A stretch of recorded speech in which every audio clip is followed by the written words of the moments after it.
Magandang buhay po sa inyong lahat. Ayan, magluluto po ako ng pork with alamang. So, ayan, nakaprepare na po yung ricotta dyan.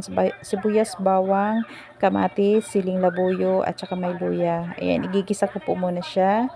Paglalagay na ako ng mantika. Medyo marami-rami yung mantika ko dyan na ilinagay. So, unahin ko yung luya. Ganun ako pag nagisa, inuuna ko yung luya. Susunod ko naman yung bawang.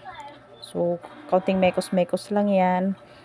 Pag brown-brown na siya, ilagay ko naman itong sibuyas. So, iluluto ko lang ng kaunti yung sibuyas naman para mabango. Tapos, isusunod ko na yung taba ng baboy. So, in-slice ko lang yan ng maliliit. So, kaunting halo-halo. Nilagyan ko din ng paminta. 1,000 pieces yan. Charot lang. Hindi. Tapos, ayan, antayin ko na lang siya mag-brown. Hindi na ako dyan naglagay ng asin kasi maalat na yung alamang.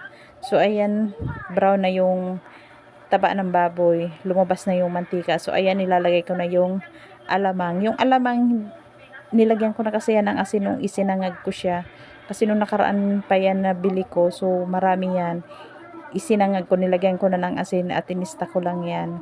So, ihalo ko na syempre yung kamatis at saka yung siling labuyo. Maglalagay din ako ng kaunting suka. Ayan, para matagal yan masira ang pork alamang. So, kahit ilang araw mo yan i-stack, hindi yan masisira agad. So, yan, 3 kutsarang asukal din nilagay ko para manamis-namis. Masarap pag manamis-namis yung alamang, masarap ang ulam lalo kung mainit yung kanin. Ay nako, ayan, okay na, ganun lang, luto na siya. So, isasalin ko na sa mangkok. Okay, kainan na. Salamat po.